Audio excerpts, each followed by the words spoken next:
रात तेरे पापा जी ने मुझे सपने में कहा कि रेखा, मुझे गए 2 महीने हो गए और तूने अभी मेरा ब्रीफकेस अभी तक नहीं खोला। उसमें बहुत ही आवश्यक पेपर रखे हैं। मैंने तुम्हें बताया था ना कि मेरे बाद ब्रीफकेस खोलकर सभी पेपर निकाल कर पढ़ लेना। माँ, आपको पहले बताना चाहिए था ना।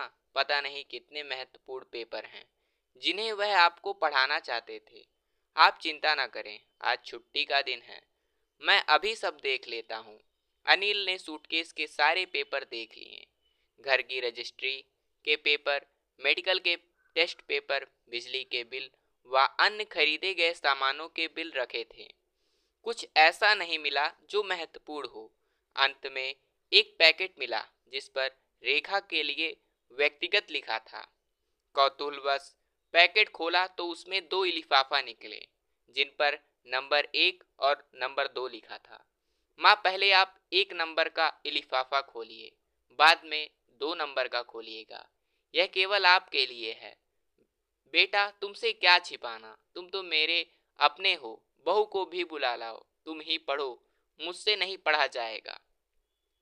रेखा, जब से मैं बीमार रहने लगा तभी से चाहता था कि मैं अपने जीवन से संबंधित हर चीज एवं सब आवश्यक बातें तुम्हें समझा दूं, जिससे मेरे बाद तुम्हें कोई परेशानी ना हो।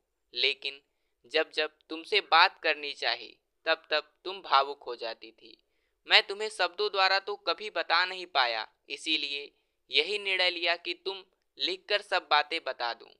रेखा, हम दोनों का जीवन बहुत संघर्षमय रहा।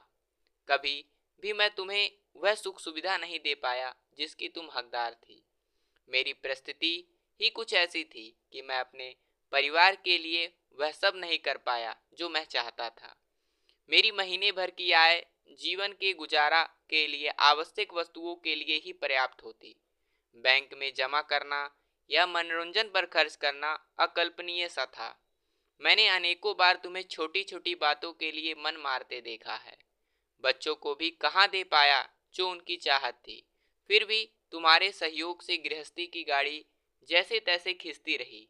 इसीलिए बीच घटी एक घटना ने मेरे मानस को झकझोर कर रख दिया। मुझे भविष्य में कुछ योजना बनाने के लिए प्रेरित कर दिया। मेरे कार्यालय में एक सहयोगी के अंकल, जो एक प्राइवेट कंपनी में बहुत अच्छी पोस्ट पर कार्यरत थे, रिटायरमेंट के समय उन्हें ऑफिस से काफी बड़ी रकम मिली थी। अपनी एकमात्र पुत्री का विवाह वह पहले ही कर चुके थे। उनके दोनों बेटे अपने अपने परिवारों के साथ सुखमय जीवन व्यतीत कर रहे थे। कुछ वर्ष पूर्व पत्नी के निधन के पश्चात वह नौकर के सहारे जीवन व्यतीत कर रहे थे। अब उन्होंने बड़े बेटे के पास रहने का निर्णय लिया था। छोटा बेटा अभय भी चाहता था कि पापा उसके साथ रहें। बड़े बेटे अमित ने उनका हृदय से स्वागत किया। बहू बच्चे सभी काफी प्रसन्न लगे। अभय भी कुछ दिनों के लिए अपने परिवार सहित उनसे मिलने आया। इस तरह शुरू के कुछ माह मिलने मिलाने में व्यतीत हो गए। इसी बीच दोनों भाइयों में कुछ मरण हुई। पापा, आपसे हम कुछ राय लेना चाहते हैं। हम दोनों भाइयों की हमेशा से यही इच्छा रही है कि हम दोनों का परिवार साथ रहे। हम दोनों एक शहर में रहकर कोई व्यापार करें या फिर कोई कंपनी खोल लें। आपके द्वारा बनाई गई कोठी जयपुर में खाली पड़ी है। अभी तक तो हम दोनों नौकरी के कारण यहाँ से वहाँ भटकते रहे हैं। हमारी इच्छा है कि क्यों न जयपुर चलकर ही कुछ काम किया जाए। आपका मार्गदर्शन तो हमें मिलेगा ही, एवं आपका समय भी आराम से व्यतीत होगा। पूरा परिवार भी एक साथ रह सकेगा। पापा, अभी तो हमारे पास कोई काम शुरू करने के लिए पर्याप्त पैसे नहीं हैं। यदि आप हमारी सहायता करें तो हमारा यह सपना साकार हो सकता है। मेरे दोस्त को बच्चों का सुझाव अच्छा लगा। उन्होंने सोचा कि मेरे बच्चे कितने योग्य हैं कि मिलकर रहना चाहते हैं। उन्हें मेरा भी कितना ख्याल है कि पैसे का क्या, वह तो मेरे बाद भी उनका है। अच्छा है, दोनों मेरे सामने ही सेटल हो जाएं। मेरा क्या, 2 समय का खाना और बच्चों का प्यार मिलता रहे, यही मेरे लिए बहुत है। इस तरह उन्होंने अपनी पूरी जमा पूंजी लगाकर बच्चों को कंपनी खुलवा दी। कुछ समय तक तो बच्चे उन्हें अपने साथ ले जाते, लेकिन थोड़े ही दिनों बाद उन्हें एहसास हुआ कि बच्चे उन्हें अब अपने साथ ले जाने से कतराने लगे। कुछ न कुछ बहाना बनाकर वे उन्हें घर पर ही छोड़ जाते हैं। पूछने पर अभद्रता पर उतर आते हैं। उन्हें घर पर रहने के लिए मजबूर कर दिया गया। इधर बहुएं अपनी गृहस्थी में व्यस्त रहती। ससुर के हर समय घर पर रहने से उनकी स्वतंत्रता में बाधा पड़ने लगी। उन्होंने भी उनकी आवश्यकताओं को अनदेखा करना प्रारंभ कर दिया। स्थिति हो गई कि दो रोटी के लिए भी उन्हें बार बार बहुओं को याद दिलाना पड़ता।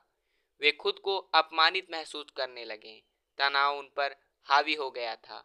जब समस्या हद पार कर गई तो उन्होंने नींद की अधिक गोलियां खाकर अपने को समाप्त कर लिया। उनके पैसों से संबल बने पुत्रों पर किसी को शक नहीं हुआ। उनकी मृत्यु का रहस्य उनकी कोठी की चार दीवारों में ही दबकर रह गया। रेखा, इस घटना ने मुझे व्याकुल कर दिया। कई रातों मैं सो नहीं सका। मुझे महसूस हुआ कि पैसों का जीवन में कितना अधिक महत्व है। इस छोटी सी नौकरी में तो कुछ भी अतिरिक्त संचय करना संभव नहीं है। रिटायरमेंट के बाद तुम्हारा क्या होगा? बच्चे समय के साथ अपनी अपनी गृहस्थी में रम जाएंगे। इसी बीच मुझे कुछ हो गया तो मैं कैसे अपना समय कटोगी? यही चिंता मुझे सताए जा रही थी। इसी चिंता ने मुझे नौकरी के अतिरिक्त कुछ अन्य कार्य के लिए सोचने पर विवश कर दिया। क्या करूं, कैसे करूं? इसी उलझन में कई दिन निकल गए। एक दिन मित्र ने सुझाव दिया, तुम पढ़े लिखे हो, क्यों ना बच्चों को ट्यूशन पढ़ाओ। उन्हीं के प्रयास से मैं एक सज्जन के यहाँ उनके 3 बच्चों को पढ़ाने लगा। तुमसे कहता तो तुम कभी मुझे ये सब करने देती। काम की अधिकता का बहाना बनाकर मैं दफ्तर के बाद बच्चों को पढ़ाने जाने लगा। इस तरह मैंने तुमसे पहला और अंतिम झूठ बोला। ट्यूशन की आय को हर माह लेने की बजाय मैं साल में एक बार लेता। उस अच्छी खासी रकम से विकास पत्र खरीद लेता जो 5 साल बाद दुगने होकर मिलने लगे। हर वर्ष यह क्रम बन गया। इन पैसों को मैं बैंक में डालने लगा। बीच बीच में प्रमोशन हुए, बोनस भी मिले। उन पैसों से घर की आवश्यकताएं पूरी करता रहा। इस तरह रिटायरमेंट तक मैं कुछ पैसे जोड़ पाया। बच्चे मेधावी थे, उच्च शिक्षा प्राप्त कर अच्छी नौकरियां पर लग गए। रिटायरमेंट के बाद दफ्तर से जो पैसे मिले उसे बच्चों की शादियां पर लगा दिए। पेंशन से हम दोनों का खर्च आराम से चल जाता।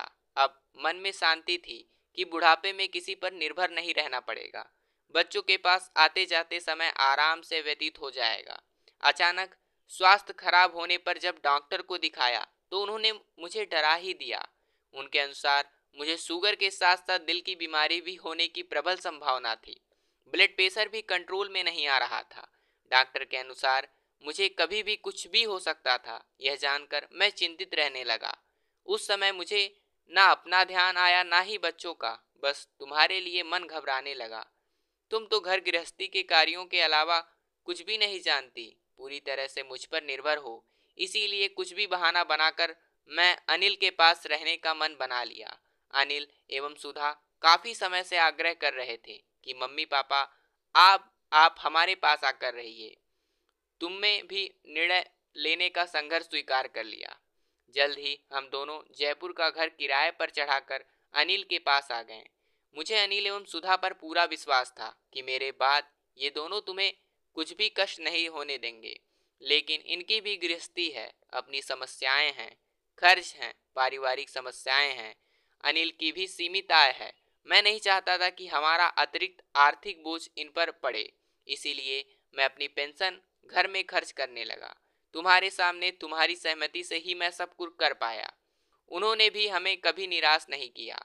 दोनों हर परेशानी में हमारे साथ खड़े रहे। रेखा, मेरे बाद तुम्हें भी पेंशन मिलेगी। तुम भी उसे घर पर खर्च करना। मैं अपनी पूरी जमा पूंजी बैंक में फिक्स कर दी है। उसका ब्याज तुम्हारे अकाउंट में आता रहेगा। खूब खर्च करना। मुझे मालूम है कि पैसों की तंगी के कारण तुम अपनी इच्छाओं को दबाती रही हो। अब निसंकोच अपने पर खर्च करना, दान करना, बच्चों पर खर्च करना, घूमना फिरना। तुम्हारे पास पैसा होगा तभी घर में भी मान सम्मान मिलेगा। तुम्हारे बाद सब बच्चों को मिले, इसके लिए तुम्हारे साथ बच्चों का नाम भी डलवा दिया है। रेखा, दूसरे लिफाफे में बैंक की चेक बुक, पासबुक एवं एटीएम कार्ड भी मिले। मेरी बीमा पॉलिसी भी है, तुम्हारे नाम पर है। अनिल से कहकर जल्दी ही इस काम को करा लेना। अब बंद करता हूँ, समझदारी से रहना। अनिल ने दूसरा लिफाफा खोला। उसमें सब पेपर सुरक्षित थे। मेरे साथ साथ बेटा बहू भी अपने आंसुओं को कहाँ रोक पाए। उन भावुक पलों में बहू ने आगे बढ़कर अपने आंचल से मेरे आंसू पोंछ दिए। माँ, पिताजी ने जो भी सोचा या वह ठीक ही होगा, परंतु आप विश्वास करें कि मैं एवं सुधा आपका दिल कभी नहीं दुखाएंगे। मैंने डबडबाई आंखों से उन दोनों को आंख भर लिया।